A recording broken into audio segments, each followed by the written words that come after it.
Good evening, everyone. Good morning in New York, good afternoon in Europe. Welcome again to Conversations with Olga.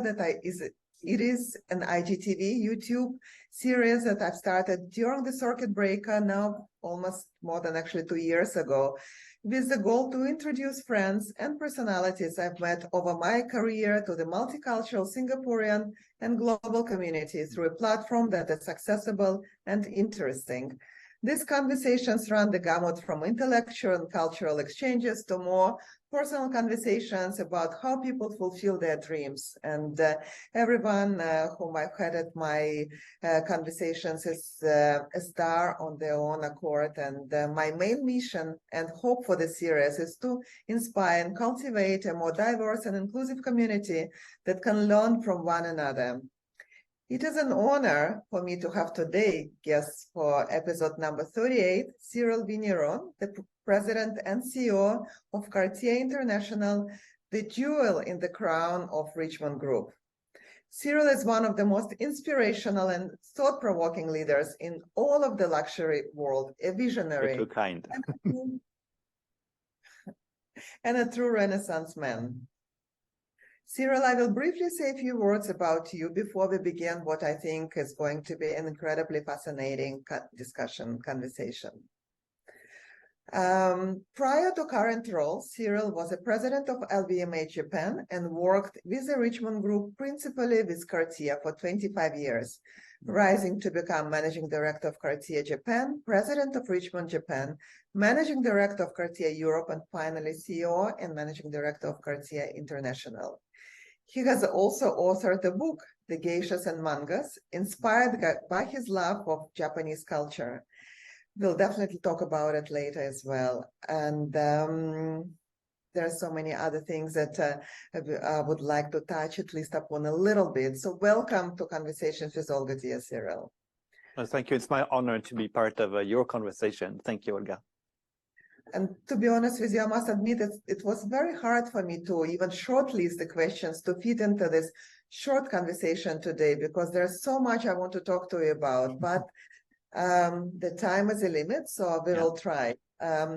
Before we talk about the world of Cartier, I would like actually to hear a bit about your personal story and what has fascinated you in the world of luxury, jewelry, watches, and this industry in general. How did it all start, Cyrille? I think it all started by chance or by coincidence or by, I say, opportunity in some way. I was born in a small city in French West Coast called La Rochelle. And my father was a medical doctor. He would have loved me to become a doctor. And I would say, no, not for me. So I want to have other kind of studies. I had a very kind of broad interest in many topics. So it was always difficult for me to choose one specialty. So the French system invites those who are good in math or physics to go more to scientific, engineer type school. I thought it was a bit too limited to me, even if I was good at math and physics as well. But I also love equally literature, philosophy, geography, history, languages, music, art. So went to something a little broader, which was the business school program. And I went to study in Paris and management school with the SCP Europe. And again, had difficulty to choose where to go, because even there, so they have a specialty like finance or marketing or human resource or the others. And so not knowing what I chose, financial control, so budgeting, planning, and controlling. And for those who know me, you can look a bit weird now for that kind of choice. And I started then to do my national duty in a corporation. It was a time when it was still mandatory, but you could choose as a university graduate. So I went to Africa and Djibouti and had a fantastic experience in there. And coming back, I wanted to learn something more kind of tangible. And I went in business consulting, which was inside a consulting firm on a big industrial group, Compagnie Générale d'Électricité, and did many things. So I found that I had a lot of curiosity for many things, from industrial to research, innovation, science, and also to see social relationship there. it was quite interesting. I moved to another group called Péchiné, but also was going on restructuring, on scissions and fusions and separation. So big industrial kind of re-engineering. So when my ex-colleagues say, we're building something in Cartier, which is the organization and IT, do you want to join? And I said, why not? And so I moved to Cartier, which was very small at that time, and was the opposite, meaning people were more for marketing or creation and traders, dealers, and short-tempered, passionate about what they were doing, shouting at each other. And so I was thinking, these guys are just crazy as well. So I had to work on projects which were very, very long. And it worked well in there, but I didn't think I would stay there very, very long. But as I had changed, often I say, maybe it's good to show some patience. So I say 2-3 years maybe. And the 3 years became 6 years, became 9 years, we became 25 years. And even when I left Cartier finally after 25 years, it was to go to another luxury group, LVMH, who was asking me to go back to Japan. And I had loved Japan in the middle.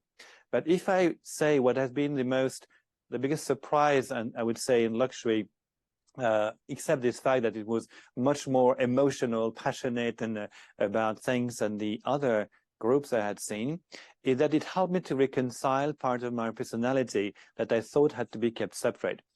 I had thought the part which was both rational and more kind of logical thinking would be more for my work, and the other part would be more for my hobbies.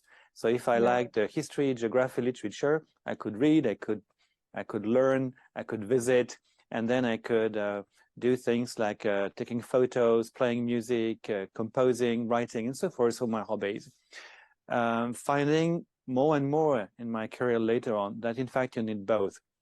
The luxury has this characteristic to be in between, some part that become very rational because it's group and complex, and the other side, a lot of creativity and sense of aesthetics, and other element linked to aspirations and human relationship or even identity that links more to philosophy or sociology. So in some way, if you want to understand all, you have to equally develop the rational, intuitive, creative, and social. So meaning both science and humanities.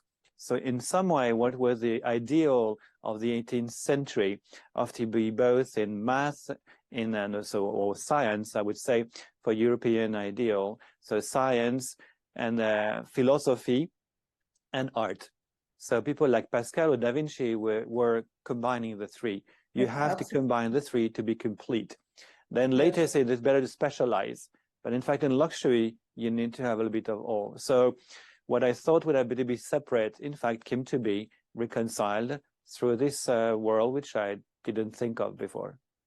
Beautiful. You know, Cyrille, it's interesting to hear this story because I have a very similar parallel story for myself. I come from a medical family. I went to pre-med. I was supposed to be a doctor, just like my mother, whom I saw working 24/7 sometimes. And I realized it is not for me to please my family. I still went into to do my master's degree in healthcare finance, only once again to realize that it is also not for me. And this is how I've gravitated to passions that I always had, the art and culture and history and fashion and beauty, and kind of what I do is something that I can relate to, and it become from hobby, it become a total immersion in, as a profession. So thank you for sharing this story. It's really beautiful, and now I understand even more the inspirations and your style of leading the Maison. Talking about Maison, you know, I've always been fascinated by the incredible art and history behind the high jewelry pieces and fine watches of Cartier. I also have the privilege of owning a number of pieces that some of them I've inherited from my family. So I'm very partial about the house. These are for generations. I feel eternity, and certainly not just a temporary trendy fashion statement. My question is, how does Cartier stay so relevant and iconic through generations? How does it stay true to its heritage and this extremely rapidly changing world?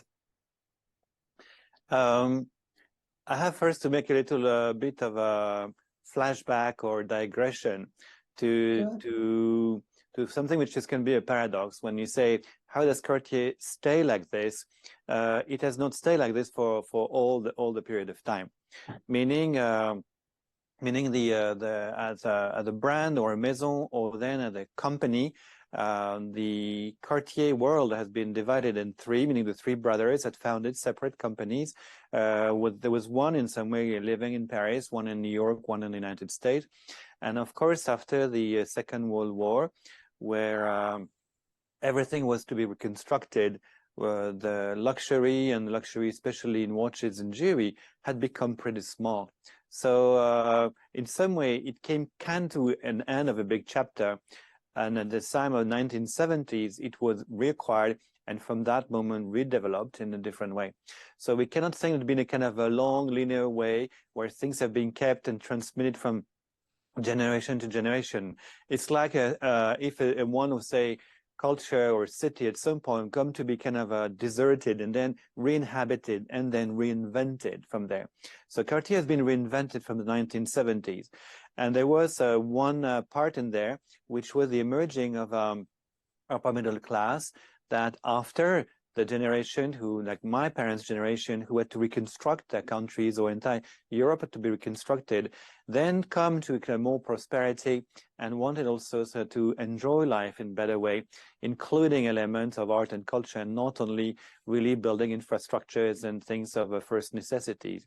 So by understanding this kind of desire, then when Alain Perrin founded Les Mœurs de Cartier, it was a part of something. It's there is a kind of an aspirational luxury that can come on objects or many things that can be for your presence or your daily life, and that would be part of you. It's something that you want to express of yourself and of your success and your growing kind of appetite and thing.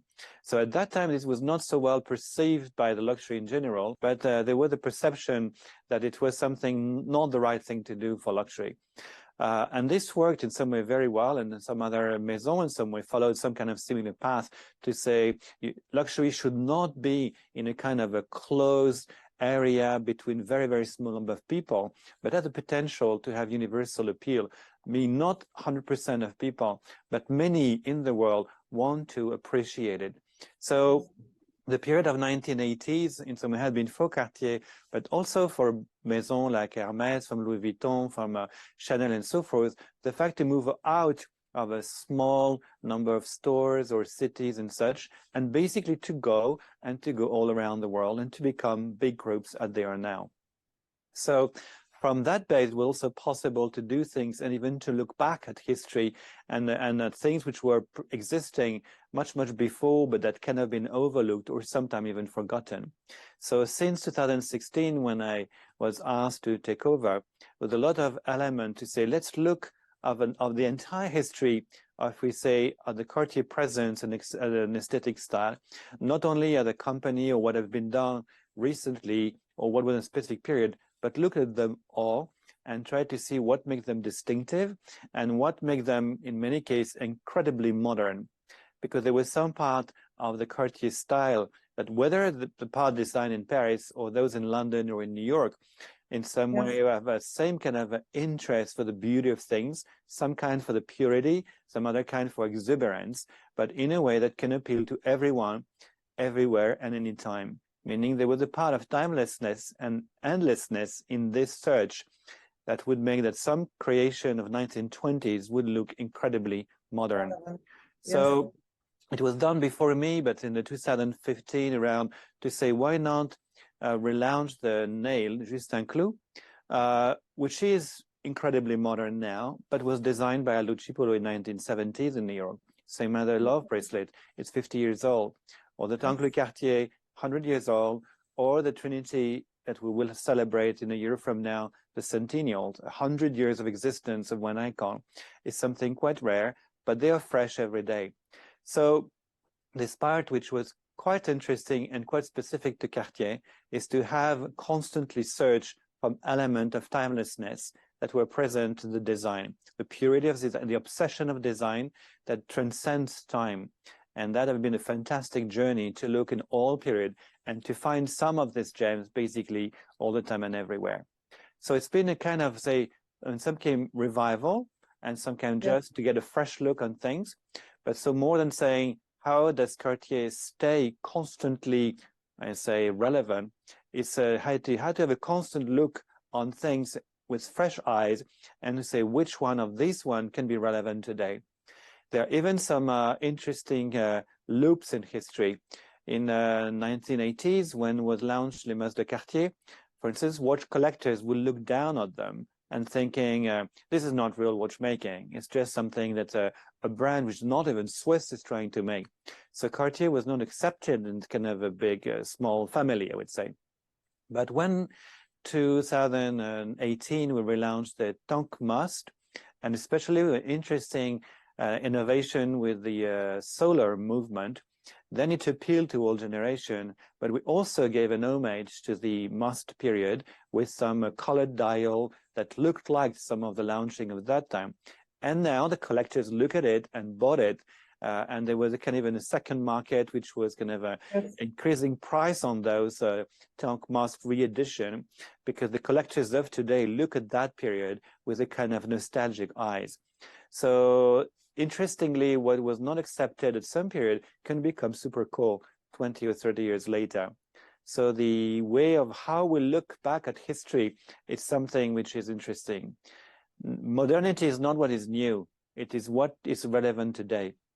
As I was saying to the team, in Renaissance, Gothic became outdated, and Greek and ancient Rome aesthetics became modern and cool. So we have now something that the art of the 1920s, Art Deco, is again very much in trend at a great sense of what can be appreciated. It's beautiful. And, in Cartier and what you just shared with us shows again how much of an education is given to the outer world by telling the story and just making it so relevant and educating people to know about the history and how relevant and how modern the pieces are. It's beautiful. Or you can find things that can be oddities now, but also are interesting as well.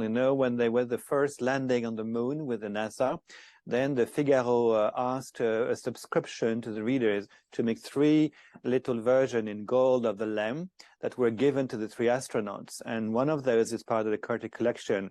And so it's a very interesting historical piece, which is not exactly a jewelry, just an object that is meant to celebrate an important moment of humankind. There's a moment of Cartier New York makes some charms with the Mickey Mouse, little charms in there. Disney was not the kind of big group it was now, and there was something quite humoristic in doing that. Of course, with a kind of what Disney is now with their own intellectual property, we could not do that now. Yeah. But there are these things existing of the 1960s, 70s, which are very interesting or what has been explored. So some would say, why not we make a re-edition like we made for the anniversary of the 50 years of existence, re-edition of the Pebble watch this year, which has really a big success. And constantly we find some gems that are from periods. Some others, on the contrary, say, why did we do that? And why do we do that now? It seems to be so bizarre, or something we say probably not worthwhile continuing. But the merit of having such a very, very large patrimony, where there was a lot of audacity, and things have been tried in 150 years of history, or even more now, then makes that we constantly can find things which are interesting to do, to redo, or to get inspired with. Revive, yes. Beautiful. Thank you so much. Thank you for sharing it. And I've learned a lot just by listening to you for this few minutes. Once in one of your interviews, you stated that jewels come to life upon contact with the skin. I'm a person also who likes to go to the store, who likes to touch the objects, who likes to touch the pieces. I'm not really very good on the internet with the internet shopping. And then post-pandemic, how did it felt for you and for your team to connect with the clients again, especially in the last few months?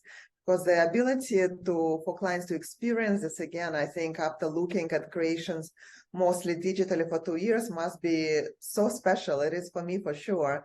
Can you please share your thoughts on different ways of presenting the pieces and telling their unique stories? I'll take a few digressions first. So when I say that the jewelry takes, especially the stone, take life on the skin, it's really true. Meaning you can have a beautiful parure, but some colors or some stone, I think, take light on certain skin, and some of them just get very, very dull. And difficult to know in some way. Of course, if you try many, at some point you can know. On my wife, who is Japanese and a rather matte skin, the emerald really shine and the sapphire get really dull. So we know when there's something with blue sapphire can look beautiful on certain skins, but not necessarily on her. And she can wear many things, but there are things that just don't work. There are some stone also like opal that really get a lot of light on her and look really, really beautiful. So many things you have to try before you know. Also, depending on your skin, also your preference, yellow gold or pink gold or white gold might look nicer, or sometimes might look cold, or sometimes might just look perfect. So there are parts where if you don't try, and if you don't try on certain product because of the size, the shapes, and how it fits you well, you may just not realize. So the fact of having physical contact, I think, is necessary when it comes to the world of watch and jewelry. Other element to have in mind that jewelry is usually in a place of the body which are very sensitive and fragile. You put the jewelry on your hands, and basically on the rings, on the wrist, on the neck, and these are parts which are in the most vulnerable part and more precious of the body. Also the part where you have your heartbeat in there. You know, in your wrist, you feel the beat of your heart. Also in your fingers, also in your neck. When you want to find where is their heartbeat, because you have a lot of energy in there. The warriors are protecting this part. So in some way, jewelry is something that protects you. But if it hurts, it's very, very uncomfortable. So it has to be something that match you and the skin also, but match your physical part, that is comfortable and you feel it part at the second skin. So if you don't try it, it may look nice on a photo, but when you wear it, say, I don't like it, it's too tight, it's not feeling fine on me. So of course, in the pandemic, when there was a big moment of confinement, which was not very long, it was basically 2 months where basically the entire world was confined, then a lot of things had to be done digitally. But as soon as there was some reopening, even with a lot of constraints like curbside sales, by appointment only, a thing like that, then of course people were very happy to come back to the store and to try. But then you would see there can be an interesting combination of digital when you can make a pre-selection of what you would like to have, get a lot of information from there, but at some moment go to try and to know what is really, really right.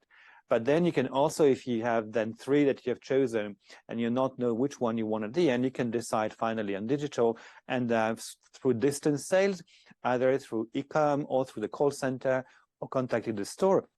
Then you can finalize it. So show that there were new ways in some way to deconstruct a perception that a journey or a sales journey will come only at one. Like in theater, we have a unity of space and time. You say you come to a store, you look at things, you browse, you choose, you decide, and you go. But then with digital and with the pandemic, and when you could not travel, things could be fragmented. If you do many things from home, there is one moment where you can go and you do something that will have an information for you, and then you will finalize at a different time in a different place, maybe a different city as well. So the pandemic has kind of broken up in some way this unity of time and space, which is quite interesting. Then, if we want to say, even for high jewelry, can we do things that anyway can allow customers to enjoy, for instance, an event, even if they cannot come? So when we had the first reopened event in Como, but we had done that also in Paris, to make some high definition studio where you can have a very, very precise view on some products, where you can have also some models who can come and wear. You can have the salesperson who knows the customers best and technician who can explain. And by having both a setting of people and high quality resolution, in fact, customers could choose and buy even on digital and at distance. Of course, at the moment where they receive, when they try physically, and even at some point say, oh, I have chosen, but it's wrong, I wanted to exchange that, and of course we would do.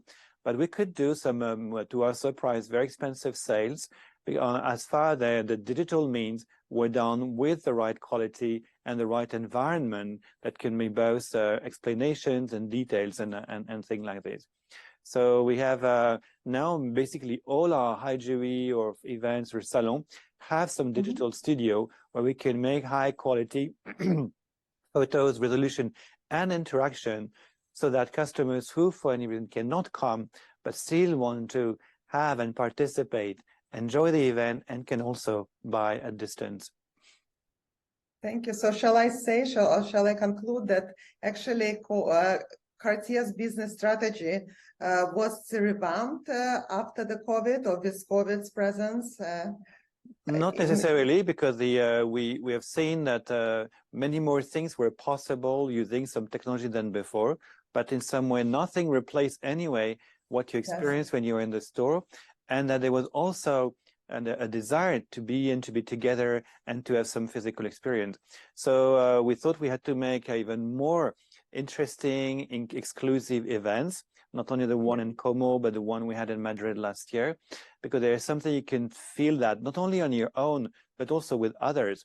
They're the part of social browsing, also say, what do others wear in this event? And when you share also together, I think a beautiful dinner, there is something magical about it. You know, it's a difference. You can listen to music on your iPhone with earphones, but if you're in a concert hall where the emotion is there, there is something that only happens in there. So there is a space for something you can do individually and remote, and a space of what we collectively want to appreciate together. So we have just added a few things.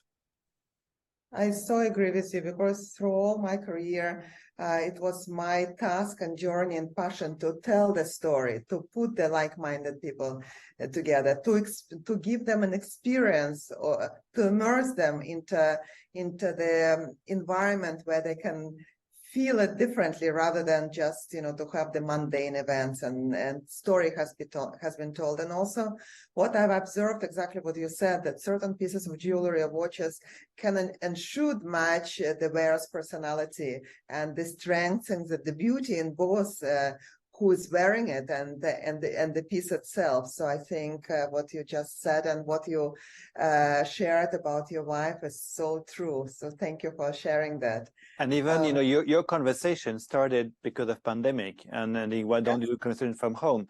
And so we can find then better and better technology to make it. So now to have that appears as quite natural, where would not have been the case even 5 years ago. It doesn't mean that if we can have the occasion to just have that on the spot in the same room, then something different can happen as well. So both can combine in an interesting way, but not replacing the other. Yes, I absolutely agree. And I treasure my connections that I've started with people whom I admire, whom I know personally, or whom I've met. And it was the only platform, but I've connected to these people. Although, of course, when I had an opportunity in general to create the events in person, it was such a freshness for me again, and I embraced it in full. So I didn't really do much Zoom. Actually, I didn't do any Zoom events, to be honest with you, because that I couldn't relate to. But moving forward a little bit, what do you think about Generation Z and younger generation? Because they prefer sometimes, perhaps, and correct me if I'm wrong, perhaps less jewelry, perhaps even no jewelry, and the association with the distinctive international brands sometimes of watch and jewelry is of a lesser importance to them. What is your take on that? I would not share this view, because I would say in Gen Z you have many different kinds, but we can see a very large proportion of the Gen Z who are very much into brands and very interested in wearing either fashion on clothes, but also watches and jewelry. And we see younger and younger customers and very young collectors going to even very rare watches. Of course, we have to have in mind that there is a difference in terms first in number. There's some countries where Gen Z is very large in proportion compared to the elder. And Japan is more the opposite, meaning now more than half of population is above 60 years old. So Gen Z are kind of a minority. If you come to Brazil or even in China, Gen Z is a very large proportion. And as China opened recently, I would say, to luxury, more after the year 2000, and even more after 2010, then many of the customers who are in watches and jewelry are young, meaning almost all customers and luxury customers in China, a very, very large proportion are under 45. So generation Y and Z.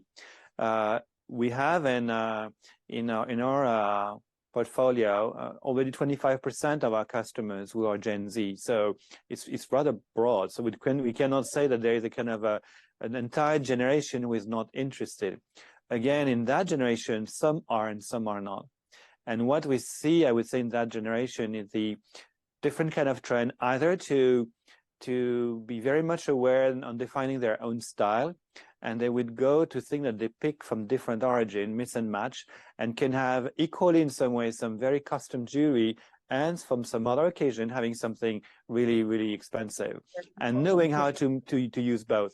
I mean, we can see teenagers or in universities, they go to party and they would wear a little bit of anything, but they can also go to with their parents or even on their own to a kind of I don't know, formal event or when they went to festival or to red carpet, and then they would wear jewelry and wear them pretty well. In our for instance, ambassadors, Lily Collins is a kind of a good example. She can be super stylish, and we go to Met Gala and very sophisticated. But when you see her in a jogging and hoodie and a kind of a mother-like going to the park, she looks like a very young person and not needing anything. And she can be completely at ease with all this kind of expression of herself. So I think Gen Z for that is more versatile and can have some part of you see them super casual and feeling just fine like that. And another case can be super sophisticated as well. So we have to have in mind that there is less stereotypes in some way of how to look good to that generation. But the interest overall, if we see, especially in China and Middle East, now even in the US, in areas where people are successful quite young, the interest for watches and jewelry is quite strong. And even going faster, I would say, the generation before. We would think before that there was an initiation path that you start in your early age with something rather simple. And when you make both your taste plus also a better living, then you would go to things more and more sophisticated and rare and expensive.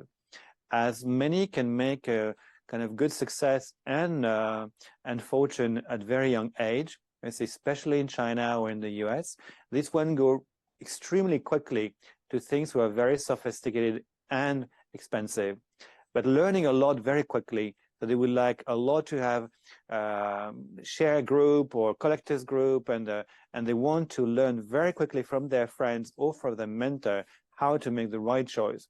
But they would go to a surprise, being 25 years old, to buy a watch like a crash watch or like a Tank Centré. So it was something very specific, super fast, because they know that's what is cool and what is good for them. So it's a generation that, thanks to social media and to available information, can go incredibly fast to defining their own tastes and what they really want. That's excellent. Thank you. I agree. And I observe it here in Singapore as well, because I pay attention at what people wear and how they carry it. And it is, as a matter of fact, the younger generation carries it in such an easy way, but yet in a very chic way at the same time. That's, I guess, brings me to my next point or my next observation, that with all the mobile phones, Apple watches and other smart watches all around that we have over this past years, timepieces still have very, very important relevance.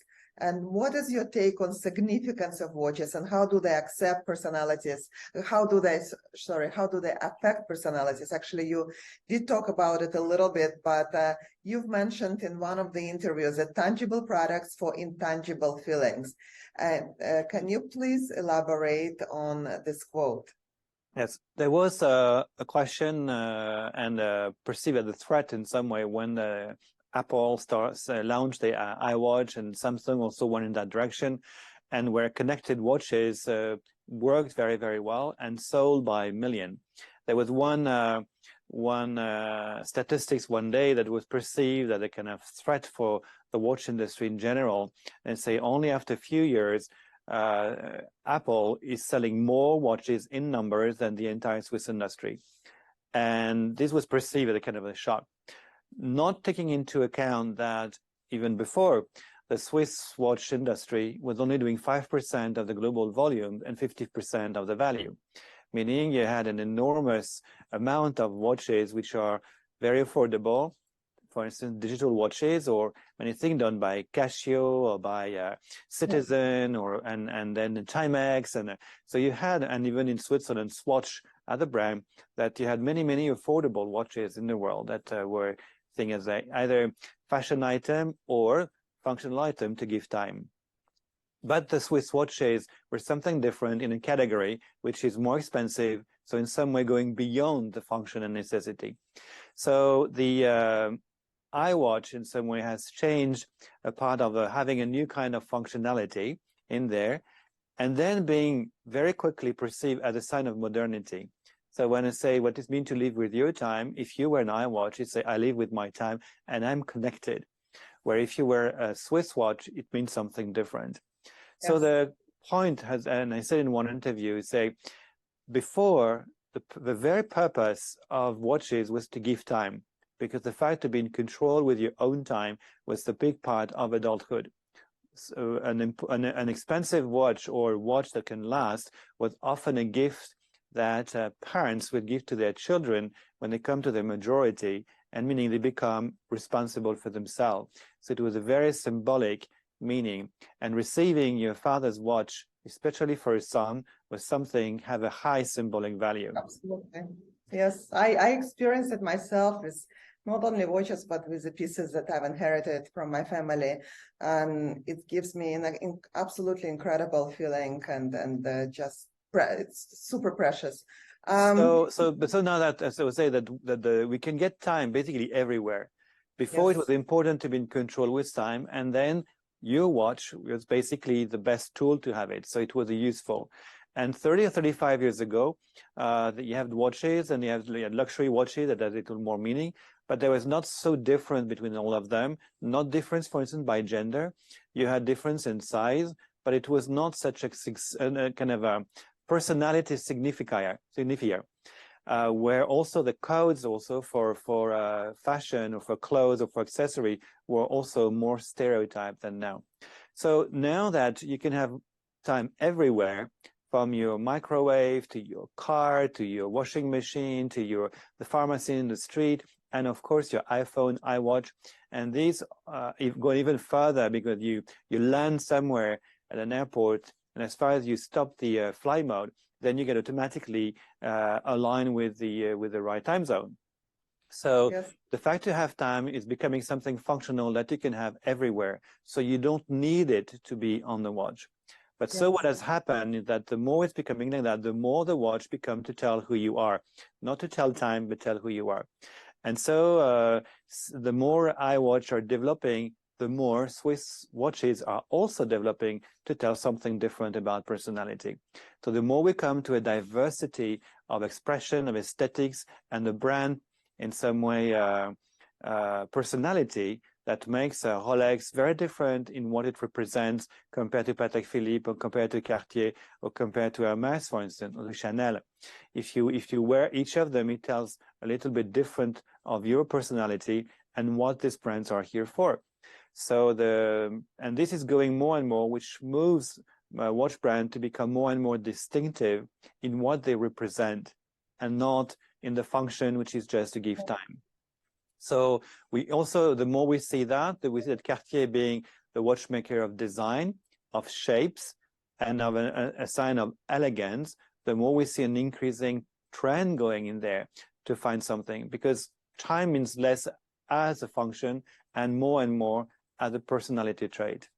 Yes.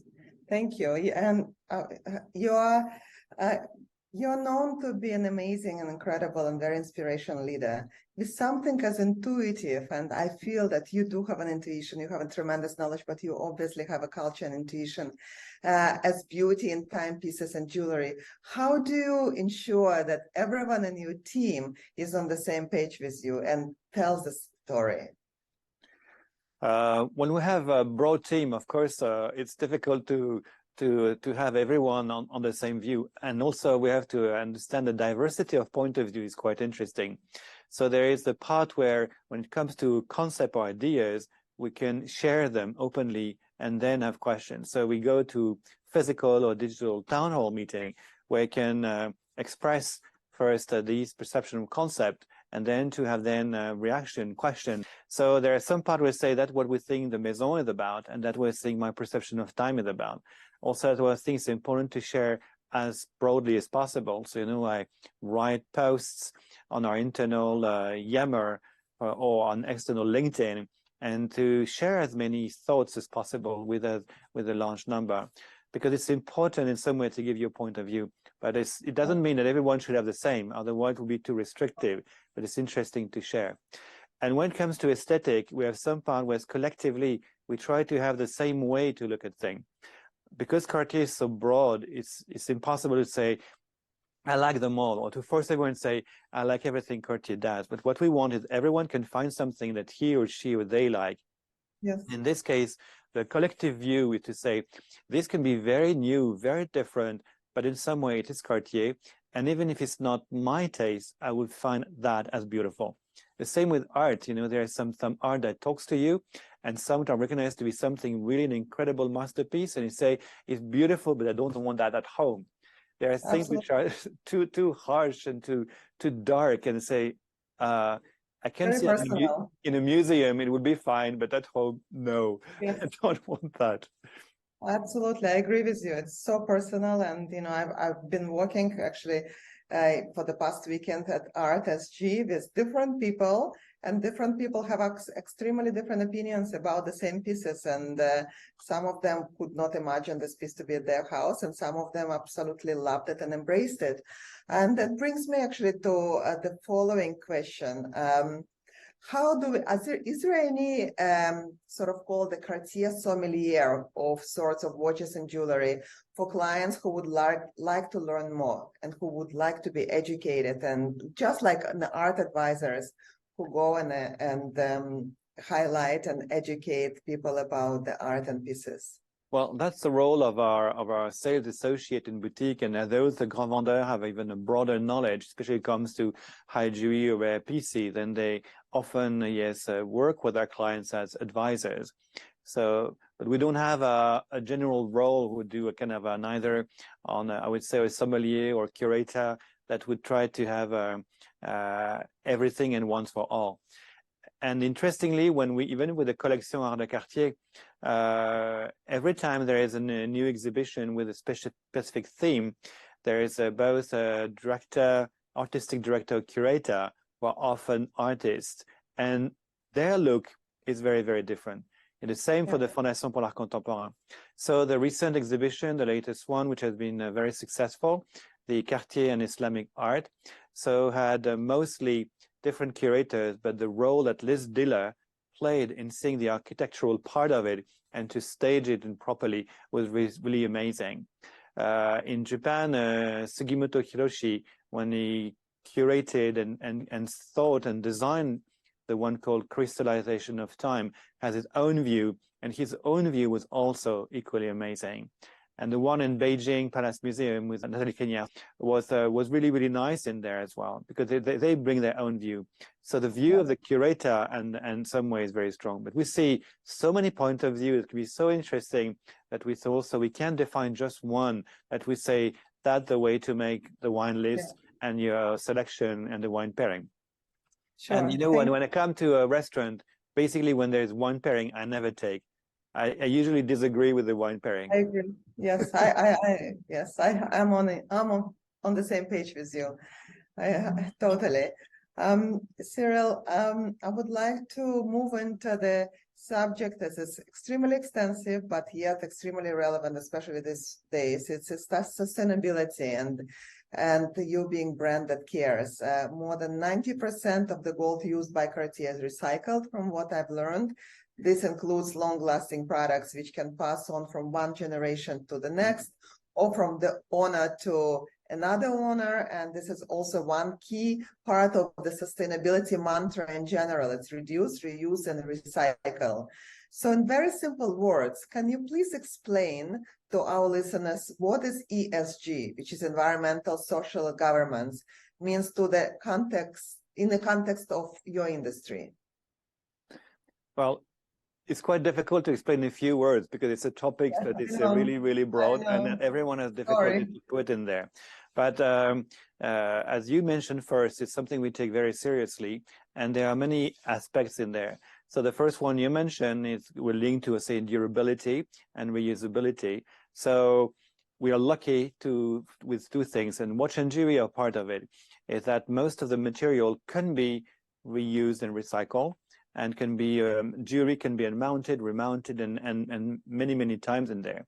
And when you melt gold, you can reuse quite easily. And for steel, it can be the same. So those products are by nature durable. And then the more we work on their inner quality, durability, reusability, repairability, the more we contribute to that. So when we discussed about the connected watches compared to the Swiss watches, as far as you have Swiss watches which are on automatic, mechanical movement, or long-lasting quartz, or the one we do with solar bead, in some way their footprint, as far as they're done, is very, very low. There is no problem in anything coming to the end of life. On the contrary, the more you extend the end of life, the more you contribute. While the connected watches, in a lot of electronic modules, get perishable very quickly and create a problem of the rare resource that they use and what you do with them. So there is much more problem in sustainability in those technology tools than in the one on watch and jewelry. And we're in some way happy to be in this part, which is probably the most durable because of a long life cycle. The more also we are, say, in design which are timeless, the more our product can be appreciated by all generation in all time. That can be appreciated for those 100 years ago and 30 and now and in the future as well. So the more we also nurture our icons and timeless design, the more we think that not only this generation, but the next and the next after it, will still find the beauty in it. Because as far as our products are not useful and not necessary, there are things from an appreciation of beauty or aesthetics and so forth. You have to make sure that it will still be appreciated 20 years from now. If you do something very lasting that people get tired of very quickly, it doesn't work. Okay. So that's the first part of product. The second part with the environment is now being a common concern. And what has changed recently is that the responsibility coming to maisons like ours is not only what we do in our own premises, meaning from the moment a product or spare parts come to a manufacturer to the moment it's sold to client, but everything happening before and everything happening after, which means, and that's why we have been very proactive in joining the Science-Based Target Initiative that say they recognize that you have to work to the entire scope 1, 2, and 3. And we have already made the biggest part of the effort to reduce our carbon footprint in our own premises, that we're basically now less than a few percent of the total, and now 95% and more of the carbon footprint come to the supply chain that we have to be also active with. We are certifying all the stores to LEED certification of gold, or the one recently opened in Sydney is LEED the platinum, meaning carbon negative, no emission at all. We also certified all our offices, all our manufacturers, and we've just opened in January a new manufacturer that we've been totally revamped in Italy, using existing also building from the 1970s that had been kind of abandoned, and again LEED platinum, meaning no carbon emission at all, only working with clean energy, hydroelectric and solar, and producing more clean energy than it consumes. Also that's having amazing. No pollution on air, on water, and probably the best of well-being for also the employees. So in everything we do, we take that in our own. But as the biggest part of the carbon and environment concern, whether on global warming, so basically greenhouse emission, or on the other side, biodiversity protection, then we have to be active in there beyond ourselves. That's where we have been partnering with Kering on the Watch and Jewelry Initiative to say we have to convince the entire profession to go to all the supply chains, so all the level of suppliers and all down to the mine to improve the level of environment friendliness and to reduce the carbon emission and all forms of pollution.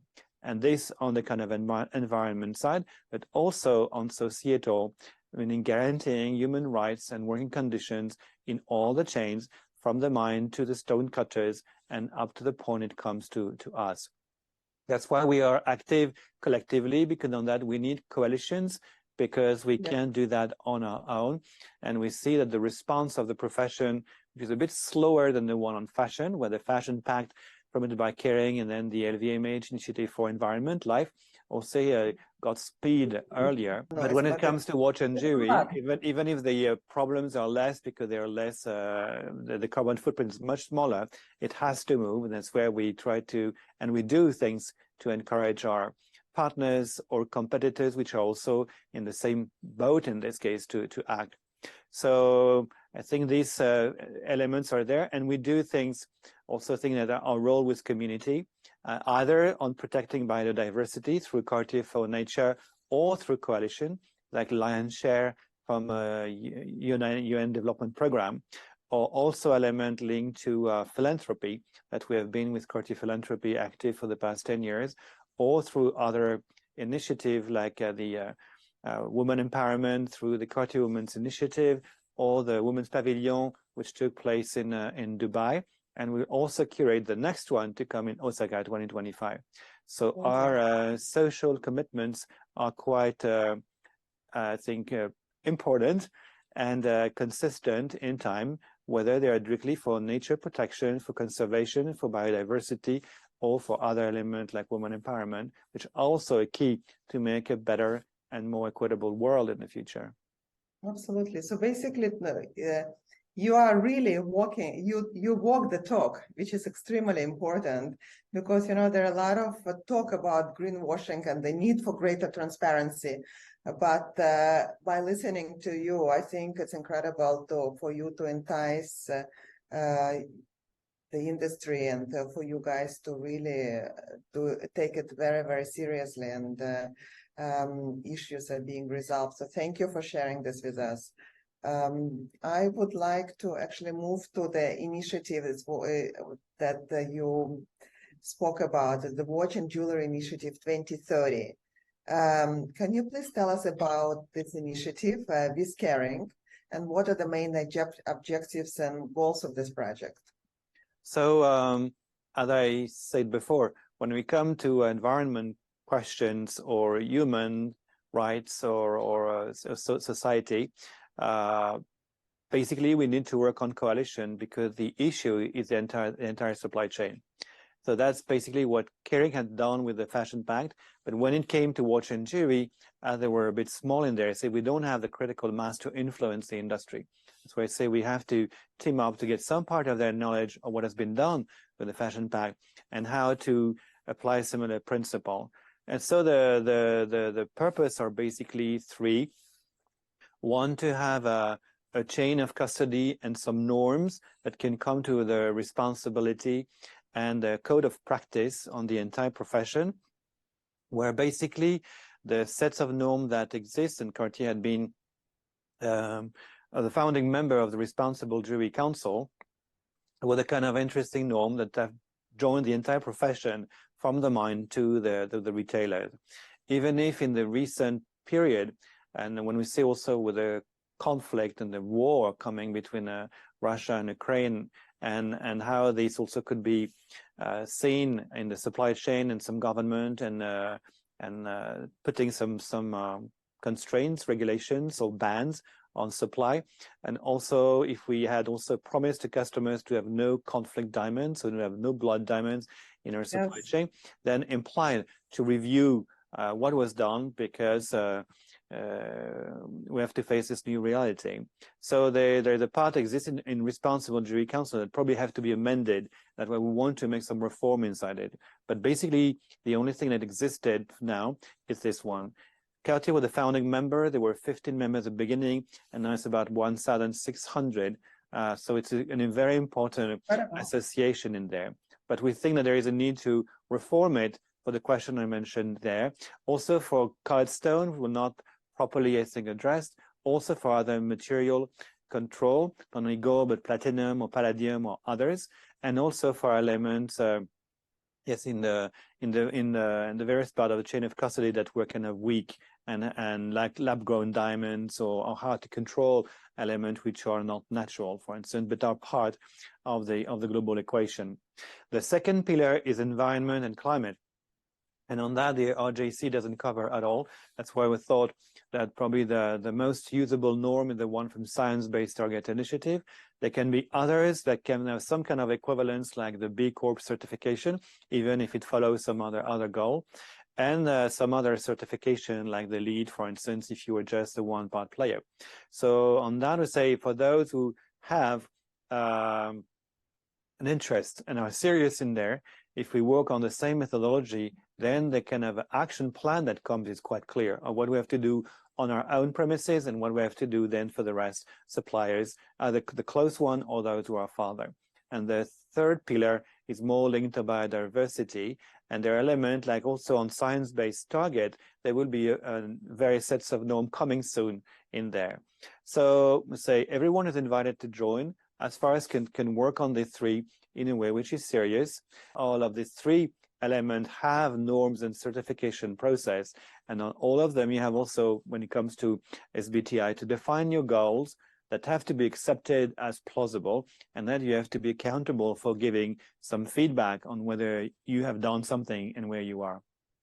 So with that, we can have a communication platform with the watch and jewelry industry for other brands and maisons, also for the suppliers in Europe, especially in Switzerland, in Italy, or in France, which are quite important there, with all the supply chain from precious metal. But we can also with that, and now that the COVID restrictions are a bit less, although go to other places like China or Japan, where you have important players, or United States, where the questions are the same.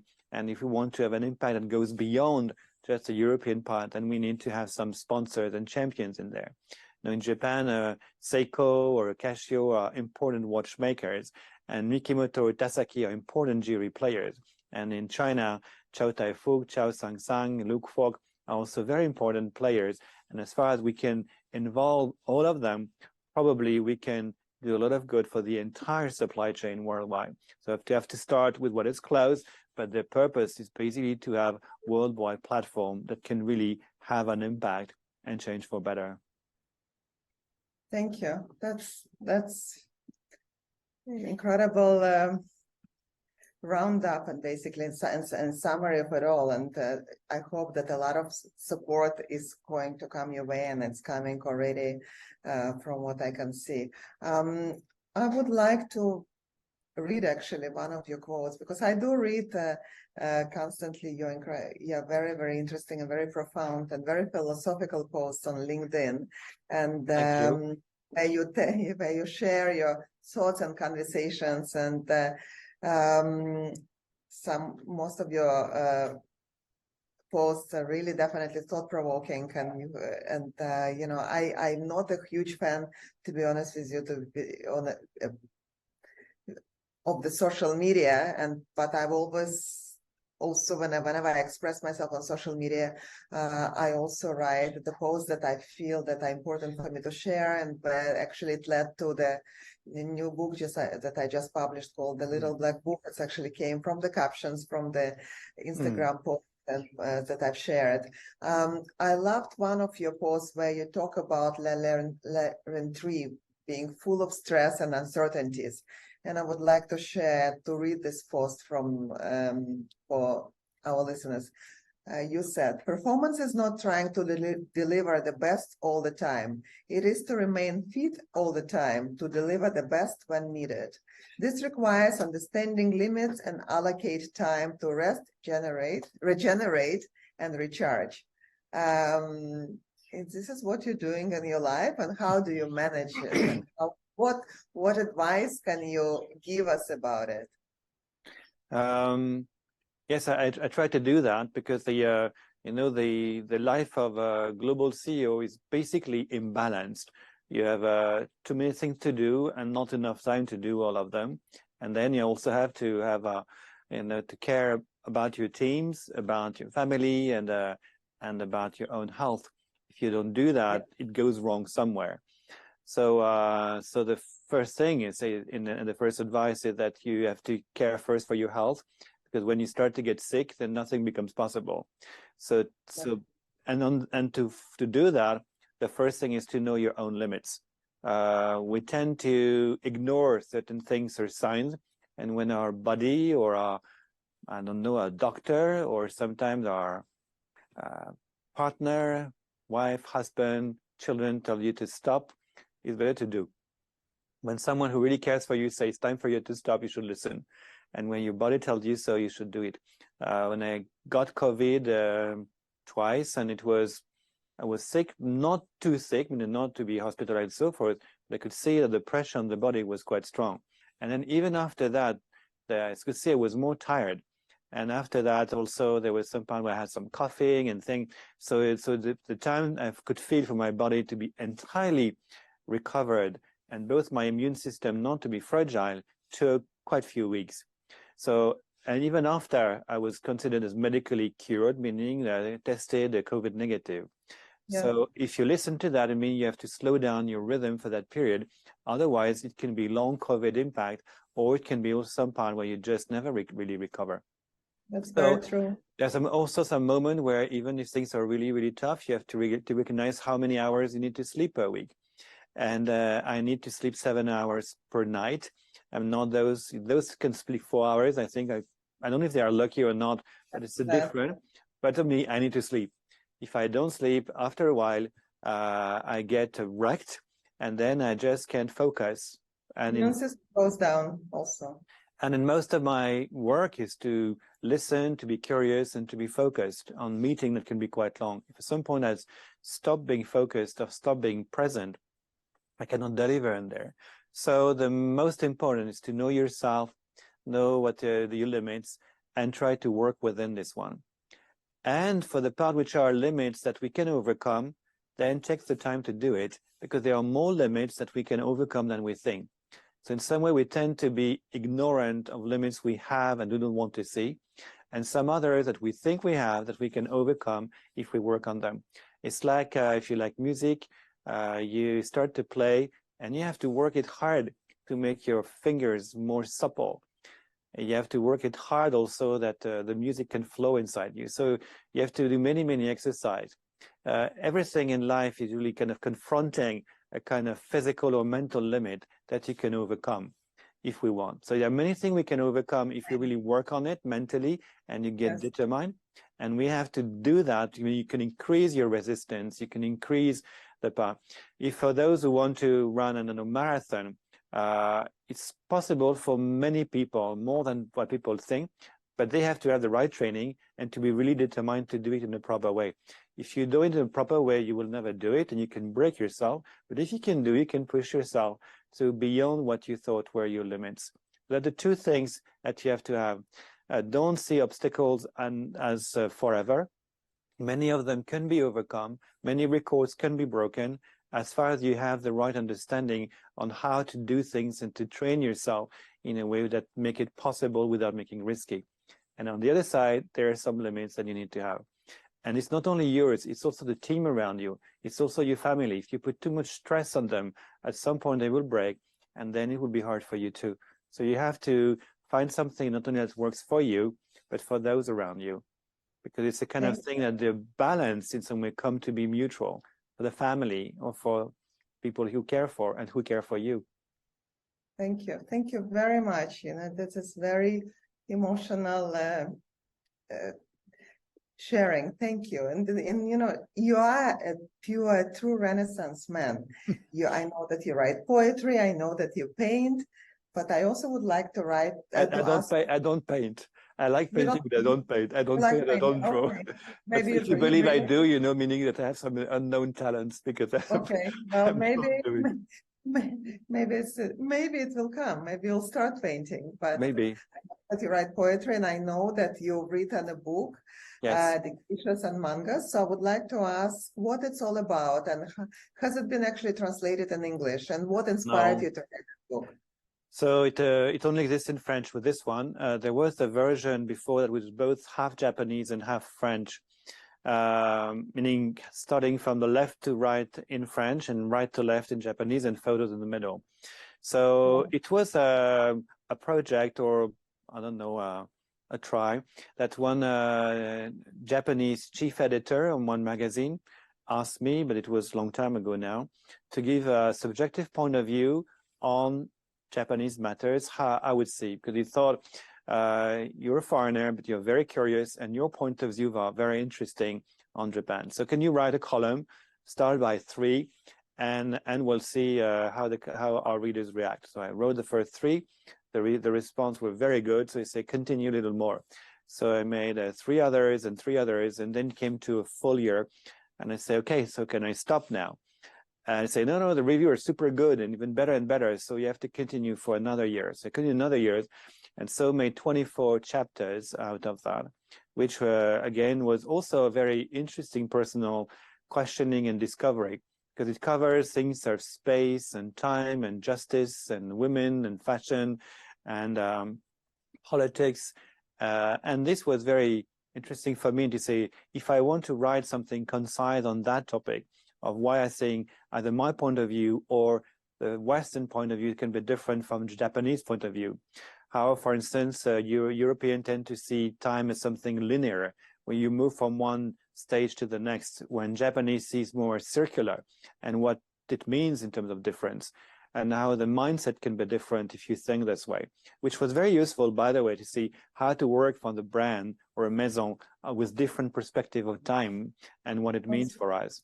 So I worked on that, and then after 24 chapters, well, not making a book out of it, which I did in Japan at the time when I left in 2004 and 5, coming back to Europe.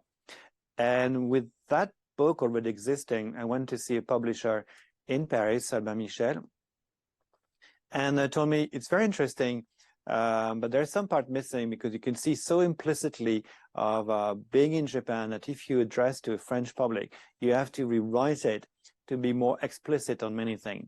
So I rewrote it entirely and added some chapters like Japanese civilization and also the cultural shock of coming back to France after Japan. And it became a book that was published in 2009 and sold pretty well. I have not translated it in English because it remained at a kind of a French one. And I've been thinking also about having another review of it 10 years after and after COVID of how my view has changed also after some time, and maybe can do then this next version in English. But I'm currently working on recording some music piece and have to take some photo album, and so this come a bit lower in my priorities. Incredible. Because I'm a Renaissance man, but I have my constraint, and if I want to keep my health, I have to limit the number of things I can do in one single year. Well, I would like to know at one point about the musical piece that you're composing, and would love to hear it. I'm a vivid, it's like, I love classical music, especially and jazz, so, and everything. So I think the type I compose will be more like a prelude, that if you see a genre, meaning 3 to 5 minutes, and it's kind of a neoclassic. So the source of inspiration will be more than Villa-Lobos to the Spanish Albéniz or Sor and others.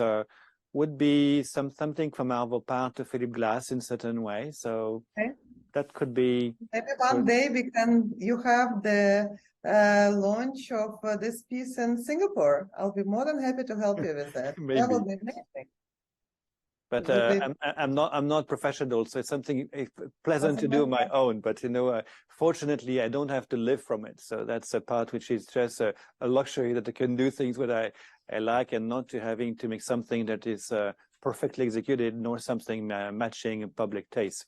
And I know so many artists who are so much better than me. So it's just my own pleasure. That's a passion. Actually, I just wrote recently the post about dilettantes, and I feel that being a dilettante is nothing wrong with it. It's Yes. actually, and I strongly believe that it's the way that most of us are actually who are not professional, and as long as we have an appreciation and willingness to learn, everything else is a bit secondary unless we are professional. Before we come to the end of our conversation, I would love to talk with you for a much longer time. I know how busy you are, so I'm super grateful for you allocating this time. I'd like to talk a little bit about yet another exciting initiative that you and Cartier are working on. Which one? Which is it? That's the Red Club. The Red Club, yes. Yes, that was established by Cartier in spring 2019. And I'll just say a few words to our listeners about it, and then perhaps you could share a little bit more about the initiatives. And as I mentioned, my son Mark is very lucky to be a member of this group, so I hear a little bit about your initiatives. Red Club and Cartier, Red Club Cartier is a community that connects global young entrepreneurs who have strong ties with Asia and who aim to have a positive impact on society through their businesses. Its vision is to shape the next generation of globally minded and socially conscientious leaders. If this is, am I correct to yes, absolutely. A mission about it? So if you can say a little bit more, how do the young entrepreneurs and craftsmen who are listening to our conversation can benefit from it? So initially, the point of the question was, say, can we understand a little better those who are kind of bridging the different kind of cultures? So the Red Club started mostly in Europe, and to see there are some young entrepreneurs from multiple origin, but mostly one part being Asia, one part being part of Europe. So for instance, those of second generation or thing like that could have nationality of being French or Italian or English, but also being Chinese from their family. But found a network of entrepreneurs who were very interesting personally and had also this interest to play a role, and either for the kind of multiple communities on bridging, but also having some social impact. So created from there new chapters in other cities. So in the US, so in New York and in California, and so recently in Singapore and in Japan and others, and finding a more and more vibrant community of those who want to have an impact.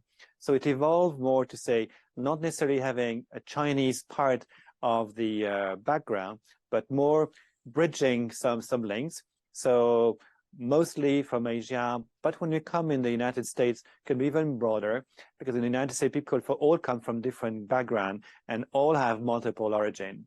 And those and then who want to bring their knowledge or specialty to help others and to think about how to support young entrepreneurs, but also support those who want to have a social impact. So we have created the Young Leader Award, which had the first year and had a reward which was in doing the Dubai Women's Pavilion, but it was on the side. And there is another award coming this year, which also mostly pilot by the United States chapter. And we see that there are more and more traction and interest for that. For those first who are young entrepreneurs and want to be part of the community, they can come closer to the Red Club. And those who want also to be part of the Young Leader Award, I think they should bring their application. I think the current one is probably closed now, but then there will be another one next year. And so it's not only a way to pitch oneself on an element, not just to need to get financing, but on the other one also to get also some community support and to have a platform to share and connecting minds which are really, really interesting. And through the Red Club, I've met really fantastic people, so inspiring and so simple and smart at the same time. So in Singapore, had lunch with a member of the Red Club there, and they're super nice. Great, thank you for this, and I think you're the visionary, really, and I can't thank you enough for allocating this time. I know it took us a long time to find your availability, to find us being more or less in the appropriate time zones where we can talk. So I really, really appreciate for you to share your passions and for inspiring me personally and inspiring all our listeners with your vision and just with your knowledge as well. So really appreciate it. This conversation will be posted on my social media, on my IG, Events by Olga, as well as on YouTube under Conversations with Olga, and where all of you can listen to other previous episodes with more to come, of course. And Cyrille, thank you so much again and again, and Happy New Year and Happy Lunar New Year. And I look forward to stay connected and hope to see you soon, either in our little red dot or somewhere else in the world. Yes. Thank you so much, Olga. And Happy New Year to you too. Thank you. Thank you. Goodbye. Bye.